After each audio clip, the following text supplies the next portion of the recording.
Hola amigos, mi nombre es Rolando Salgado, soy profesor de la Universidad Veracruzana y el día de hoy me gustaría hablar acerca del diseño por cortante.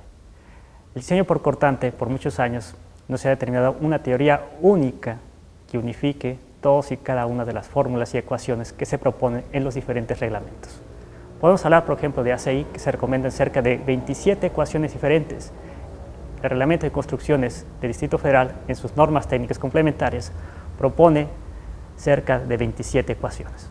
Es por esto que nosotros hemos hecho esta presentación tratando de verificar cuáles son las teorías en las cuales esta se basa, cuáles son las nuevas teorías que van a surgir en el futuro, qué es lo que se ha hecho de manera experimental y qué es lo que se ha hecho de manera teórica.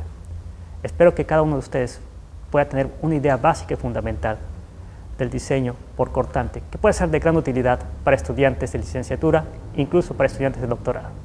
Espero que lo disfruten. Bueno, jóvenes, me presento, soy Rolando Salgado. Como ustedes saben, soy profesor aquí en la Universidad Veracruzana y pues estamos aquí en lo que es la clase de concreto reforzado. Y ahora lo que vamos a ver es el día de hoy, pues va a ser lo que es un poco acerca del diseño por cortante. Incluso aquí vemos en la figura una falla típica en una estructura de concreto reforzado. Esto fue un puente que fue probado la falla, fue en Suecia, y vemos aquí que efectivamente se hizo la falla de tal forma que fallara por cortante. Y ahorita vamos a ver en las siguientes diapositivas de por qué la falla es inclinada, por qué la falla no es el tipo vertical. Incluso aquí vemos, si ustedes ven con un poquito más de detalle, el refuerzo longitudinal y el refuerzo transversal. Bueno, en este tema vamos a ver 4 diferentes tópicos. Vamos a empezar con una pequeña introducción de el por qué el cortante, por qué es importante el diseño por cortante. Veremos el comportamiento, cómo se comportan en realidad las estructuras de concreto reforzado. Entraremos a alguna serie de métodos, los cuales se han utilizado por diferentes códigos, tanto el código nacional, el americano, el eurocódigo, vamos a ver el código canadiense, incluso una serie de códigos de diseño para puentes. Vamos a concluir, vamos a dar unas pequeñas conclusiones a este tema, muy breve. Aquí vemos una prueba a la falla que se hizo en una estructura, aunque es poco aperaltada, aunque en realidad lo que se hizo ahí más que todo es tratar de dañarla para ver si podemos detectar su daño. En realidad lo que vamos a ver ahorita y lo que hemos estudiado en todo lo que es la clase de concreto reforzado es de que en el diseño flexión nosotros tenemos que resistir prácticamente las fuerzas de compresión y de tensión que se generan en los dos lados de una viga sujeta a flexión. Lo que vamos a ver ahora es de tratar de que el diseño por cortante es asegurar que la estructura de concreto reforzado actúe como un todo. Bueno, vamos a ver enseguida una serie de características generales de por qué trabaja el concreto reforzado a cortante. Vamos a ver que la falla en realidad a cortante no existe, ¿sí? Y vamos a ver por qué no. Vamos a ver el comportamiento elástico. El comportamiento elástico lo que nos va a dar principalmente es definir de por qué trabaja tensión, por qué es una falla tensión, por qué es una falla cortante, porque le llamamos una falla que es en realidad tensión. Entonces, si es una falla tensión, vamos a ver que su resistencia en realidad es la resistencia cortante, resistencia a tensión del concreto. Vamos a ver entonces que este tipo de falla, al contrario de lo que era la falla por flexión, es una falla que siempre va a ser, o prácticamente va a ser, no dúctil, quiere decir que es una falla frágil, que va a tener pocos desplazamientos, en realidad se va a desplazar poco, se va a deformar poco antes de que esta falle. Finalmente, vamos a ver que su comportamiento en realidad es muy complejo. Es tan complejo que hasta ahora no se ha podido determinar a ciencia cierta una teoría unificada, una teoría única para lo que son estructuras de concreto reforzado. Y finalmente eso se refleja en realidad en el número de ecuaciones que vamos a ver, o que incluso se va a ver lo que es ACI, el reglamento americano, el cual, por ejemplo, propone una serie de ecuaciones que llegan hasta el número 23. 23 ecuaciones diferentes propone para el diseño de concreto por cortante. Las normas técnicas complementarias no se quedan atrás, también proponen una serie de ecuaciones y bastantes. Proponemos una serie de 27 ecuaciones en las normas técnicas complementarias. ¿Qué es lo que refleja finalmente? El diseño por cortante en realidad no se ha estudiado al 100%, todavía falta mucho más acerca de eso. Pero vamos a ver una pequeña introducción de qué es exactamente lo que queremos estudiar. Bueno, ¿qué es lo que vamos a ver necesariamente? ¿Dónde nosotros vamos a requerir diseño por cortante? Principalmente vamos a tener 3 diferentes tipos de elementos en vigas, donde por la naturaleza que tienen las vigas, que soportan en realidad carga transversal a su eje longitudinal, vamos a tener un refuerzo que es uniformemente distribuido, quiere decir que vamos a tener refuerzo que va a ser variable, quiere decir que voy a tener un refuerzo que va a ir variando desde los apoyos, donde voy a tener refuerzo más cercano, hasta lo que es el centro de clavo, donde va a estar más separado. En las columnas, por ejemplo, es diferente. En las columnas no tengo ninguna clase de refuerzo, mejor dicho, de carga uniformemente distribuida, ningún tipo de carga. ¿Qué vamos a tener ahí? Finalmente vamos a tener un refuerzo que es prácticamente uniforme. Vamos a ver que eso muchas veces no sucede, más que todo lo que son zonas sísmicas. ¿Por qué? Porque en zonas sísmicas voy a requerir una zona altamente dúctil. ¿En dónde voy a requerir esa zona altamente dúctil? Pues resulta que va a ser en las uniones entre viga y columna. Y ahí, para hacer la mayor ductilidad posible, se coloca una gran cantidad de refuerzo transversal, una separación mucho menor de la que se requiere por cortante. Vamos a ver que lo que es el refuerzo transversal no solamente se requiere en realidad para resistir cortante, también se va a requerir para muchas clases de cosas. Para fines constructivos, por ejemplo, esa sería una causa. Para lo que sería resistir cortante, que es lo que estamos viendo ahorita, para darle mayor ductilidad al elemento, entre otras cosas, para darle confinamiento a lo que es el núcleo, entre algunas otras cosas, ¿no? En losas y zapatas también vamos a decir que no se requiere refuerzo transversal, pero también se diseñan por cortante, pero ahí el cortante lo va a resistir completamente lo que es el concreto. Ahí no vamos a colocar refuerzo transversal, salvo casos muy especiales, casos como cuáles, por ejemplo, pues serían zapatas para puente, pero ya tenemos que las zapatas para puente pues no tienen 20 centímetros de espesor, ya van a tener prácticamente hasta 1 metro, 1,30 m o más incluso, ¿no? Entonces ahí, ¿qué es lo que sucede? Sí puedo colocar bastones, puedo colocar estribos o puedo colocar cualquier clase de elementos, ¿no?, que puedan resistir lo que es el cortante adicional al que resiste el concreto. Vamos a ver entonces que el estudio que nosotros vamos a proponer aquí lo vamos a dividir en dos partes fundamentales y que se ha siempre estudiado experimentalmente de esa forma. La primera de ellas es qué sucede si yo no tengo refuerzo transversal. Lo que va a soportar el cortante en realidad, lo que va a soportar el cortante adicional al que resiste el concreto va a ser el refuerzo transversal. Y vamos a analizar entonces qué sucede si no tiene refuerzo transversal, caso número 1 y caso número 2. ¿Qué sucede si sí tiene refuerzo transversal? Bueno, pues vamos a ver un poco acerca de la historia. No siempre ha sido como se ha diseñado hasta ahora. Había una historia larga acerca de lo que es el diseño por cortante. Y empezamos, por ejemplo, en 1899, ya prácticamente hace 2 siglos. Fue Ritter y Morse quien propusieron una primera teoría que en realidad, a pesar de ser la primera teoría, se sigue utilizando ahora en el Código de Diseño Americano ACI y incluso en las normas técnicas complementarias.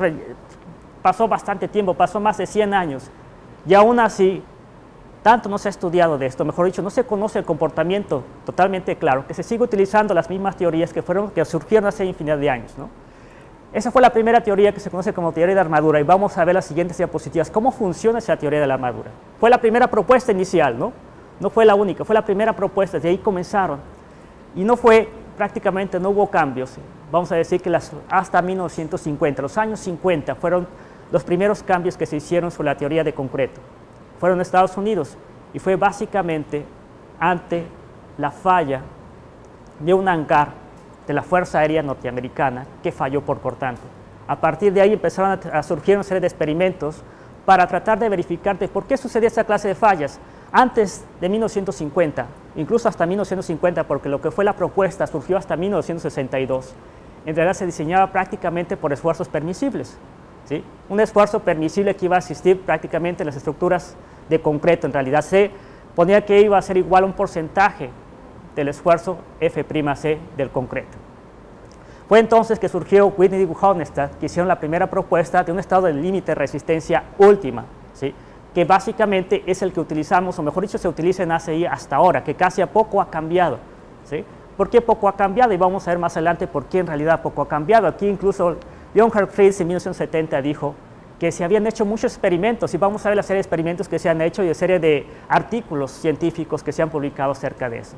Por ejemplo, aquí vemos esta tabla, el número de artículos científicos que se han publicado son estos, y vemos que hasta 1955 se habían publicado menos de 150 artículos referentes a cortante, y de 1955 a 1985 aumentaron de manera gradual hasta llegar a cerca de 150, y ya en los últimos 30 años ha aumentado de manera exponencial a ser más de 400. Eso quiere decir que hay un interés creciente, un interés que va creciendo acerca de por qué suceden las fallas por concreto y por cómo determinar una teoría unificada que no existe hasta en la realidad. Vemos los números estratosféricos, ecuaciones que se quieren para determinar efectivamente, tratar de hacerlo con seguridad, para que las estructuras no fallen por cortante. Bueno, incluso aquí nos dice Hardy Cross, un investigador incluso bastante conocido por ustedes en el área de ingeniería civil, decía, bueno, pues no hay en realidad ningún experimento que valga la pena si no tiene una base teórica. ¿Y por qué lo dijo así? ¿Y por qué lo hago referencia aquí? Simple y sencillamente se han propuesto bastantes teorías, o mejor dicho, no se han propuesto teorías, se han propuesto soluciones basadas en experimentos. Quiere decir que la teoría no se conoce, en realidad no se sabe efectivamente cómo trabaja, no hay un sustento teórico sobre las bases que vamos a ver enseguida. Entonces, ¿qué es lo que falta en realidad en concreto? ¿Qué falta para cortante? Falta en realidad la teoría que sustente la base experimental. Y para empezar acerca de la base teórica, pues vamos a comenzar con lo más simple, ¿no? De lo más simple a más complejo. Vamos a empezar con el comportamiento elástico. Sabemos que de antemano que el comportamiento elástico pues se dejó hace muchos años, ¿no? Se dejó prácticamente con una nueva filosofía de diseño por resistencia última, pero vamos a seguir estudiándolo. Y lo decimos ahí, las estructuras de concreto prácticamente se comportan de manera elástica, pero bajo rangos de esfuerzos muy bajos. En la primera parte, la curva de esfuerzo de formación, podemos decir sí se comporta elásticamente, sí lo va a hacer. ¿Y qué sucede si cualquier elemento se comporta elásticamente? Vamos a ver la distribución de esfuerzos cortantes.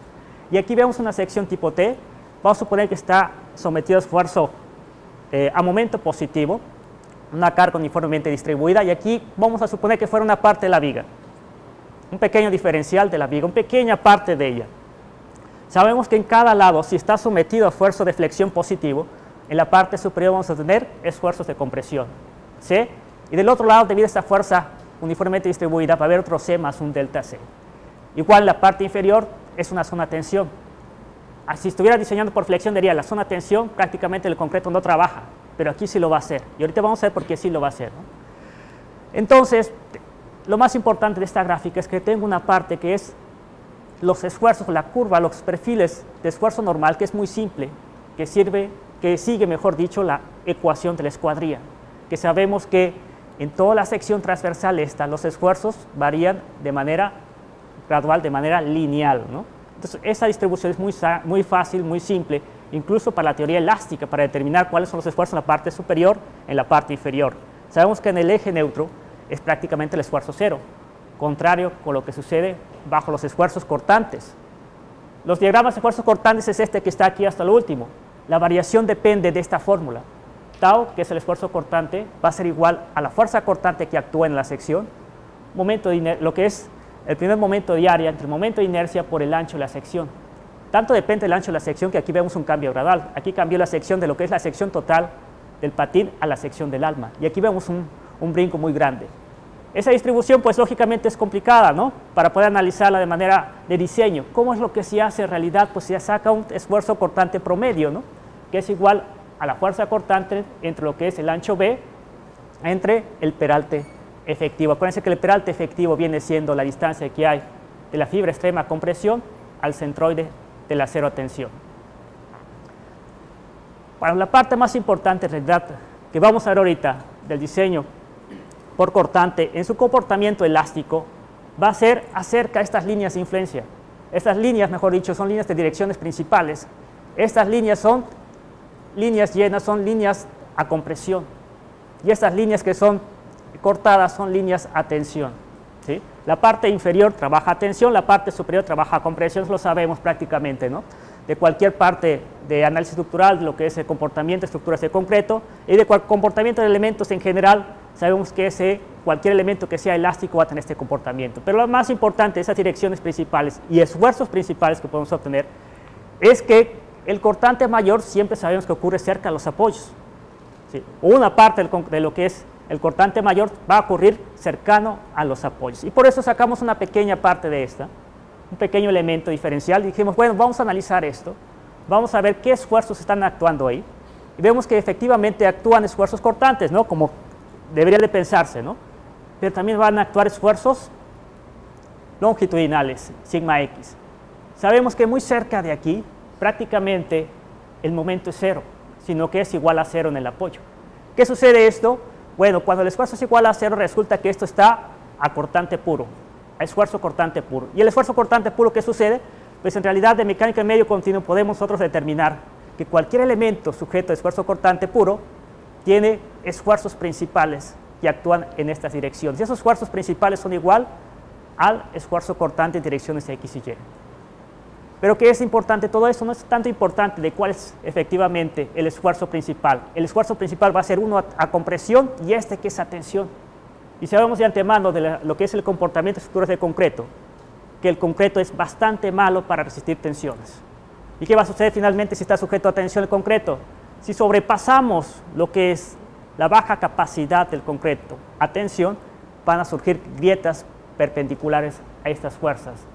Y todas esas grietas van a ser, lógicamente, perpendiculares a las líneas de acción de los esfuerzos principales a tensión, ¿sí? Entonces nos van a indicar aquí un patrón de agrieteamiento final. Ya dijimos finalmente, y aquí verificamos, cualquier grieta cortante en realidad es una grieta a tensión y es una grieta inclinada.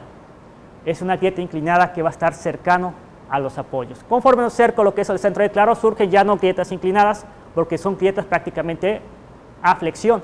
Aquí al centro de claro debe ser una grieta vertical, pero esa es una grieta a flexión. En la zona intermedia, en esta zona que es intermedia, pues van a surgir grietas que van a ser a flexión y cortante. Pero nuestro comportamiento se va a basar básicamente en esta zona, la cual van a surgir estas grietas por tensión diagonal. Y ahorita vamos a ver cuáles son los mecanismos de falla por cortante, básicos y fundamentales. Ahí vemos los tipos de grietas que surgen, los que comentamos. Y vemos entre estos, son el primer patrón que tenemos nosotros ahí, es 3 diferentes mecanismos de fallas que se han verificado de manera experimental. El primero de ellos es el más extremo, vamos a decirlo así, el más extremo porque surge una grieta que se va propagando de manera muy rápida hasta llegar a la zona de compresión. Cuando surge la grieta por tensión diagonal, cuando finalmente se sobrepasa lo que es el esfuerzo permisible del concreto a tensión, surge esa grieta y rápidamente se propaga hasta la zona de compresión. ¿Qué es lo que sucede? Se aplasta el concreto y rápidamente hay una falla súbita. Eso sucede básicamente en un tiempo muy, muy breve, tal vez menos de un segundo. El segundo caso es un poco menos extremo, vamos a decir así, que surge una falla también de manera similar, ¿sí? Y empieza a propagarse de manera más lenta, quiere decir que se estabiliza la grieta, no va a fallar de manera súbita, todavía puede durar un poco más. Y ahí también falla por aplastamiento del concreto en la zona de compresión. Sigue siendo una falla, y sigue siendo una falla que no es dúctil, una falla del tipo frágil. Es menos súbita, es menos extrema que la anterior, pero aún así, este tipo de fallas nos está indicando que el concreto acortante tiene una falla no dúctil. Y finalmente el último que se ha verificado, que se supone que también es una falla del tipo acortante, es que el que surge cerca del acero longitudinal. Y sabemos de antemano que una parte fundamental del acero longitudinal es que debe de tener adherencia entre el concreto y el acero. Lo que hace fundamentalmente ese último tipo de falla es que hay una pérdida de adherencia entre el concreto y el acero. Y si hay pérdida de adherencia, finalmente todas las teorías de flexión, todas las teorías acortantes fallan y finalmente el elemento colapsa, ¿no? Es una falla lógicamente menos estrepitosa que las otras dos, pero sigue siendo una falla de tipo frágil. Vamos entonces a analizar cada uno de los casos. Vimos anteriormente que había 2 casos fundamentales: elementos sin refuerzo transversal, elementos con refuerzo transversal, ¿sí? Y vamos a analizarlos uno por uno. Vamos a analizar este caso. ¿Qué es lo que pasa si la viga, elemento, zapata, losa, lo que sea, no tiene refuerzo transversal? ¿Qué fuerzas se generan dentro del elemento? ¿Qué fuerzas internas habrá? ¿Qué fuerzas resisten el cortante externo? Vemos ahí la parte izquierda, cortante externo que ocurre, vamos a poner una viga simplemente apoyada. Entonces tenemos que surge la falla por tensión diagonal, sabemos que es una falla inclinada. Una falla que es inclinada por el esfuerzo principal, la tensión que surge, que es lógicamente a un cierto ángulo. Ya vamos a ver más adelante que ese ángulo no necesariamente es a 45 grados. ¿Sí? Sabemos que si el comportamiento fuera elástico, fuera perfecto, efectivamente sería 45 grados. Incluso la norma ACI NC04 de manera conservadora dice, sí, efectivamente es a 45 grados. Pero ya vamos a ver otra teoría que dice, no necesariamente tiene que ser así. Puede ser incluso variable, y puede ser por un rango muy, muy, muy variable. Pero vamos a ver entonces que la grieta, sin importar qué tipo de ángulo forma, qué tipo de ángulo está formando, genera ese diagrama de cuerpo libre. Entonces vamos a ver que surgen ciertas fuerzas cortantes ahí adicionales. Y vemos ahí que la principal fuerza cortante es la fuerza cortante del concreto a compresión, que se ve reducida de manera dramática. ¿Qué es lo que hace la grieta cortante? Reduce la parte, ¿sí?, la parte del concreto que supuestamente resiste la fuerza de compresión C. Se reduce de manera dramática. ¿Qué sucede? Pues ahí se va a aplastar el concreto, ya no tiene área suficiente. hay una fuerza cortante también que va a resistir el concreto a compresión. Una parte muy importante que también es parte de la teoría de compresión me indica que hay una fuerza que va a surgir paralela a la grieta. Esa fuerza paralela a la grieta surge porque hay una trabazón entre lo agregado. No es exactamente una grieta que sea totalmente una línea, vamos a suponer así, sino que es una grieta que va a tener agregado y que va a tener una trabazón importante, de tal manera que todavía, a pesar de que ya surgió la grieta, va a haber una resistencia cortante en ese punto en particular, y su componente vertical va a ser igual a BA. El refuerzo longitudinal también va a resistir finalmente cortante, aunque sea una cantidad muy baja, lo va a resistir, ¿sí? Y se debería tomar en cuenta, no se toma en cuenta, se desprecia en realidad en las que son las fórmulas para resistir solamente el cortante debido al concreto. Una parte muy importante que aquí hay que mencionar y que los códigos de diseño, básicamente ACI y NT04, desprecian de manera importante, es la siguiente, que nos dice efectivamente de que desde el punto donde tengo la grieta sobre el acero longitudinal hasta el punto donde efectivamente termina la grieta, hay un incremento del momento. Ese incremento de momento lo que me causa es un incremento también de la fuerza de tensión en el acero de refuerzo. Al surgir la grieta, lo que sucede en el acero de tensión es un aumento súbito en la fuerza de tensión, y el acero de refuerzo debe ser capaz de soportar ese aumento súbito. En realidad, NTC y ACI no se revisa de manera directa, solamente dice debe ser capaz el acero de refuerzo de soportar ese aumento súbito de fuerza de tensión. Sin embargo, vamos a ver otros reglamentos más adelante. Un reglamento, por ejemplo, de la norma AASHTO, reglamento canadiense, que sí hace la revisión de manera directa para saber si efectivamente el acero de tensión es suficiente para resistir ese incremento que surge por la grieta por tensión diagonal.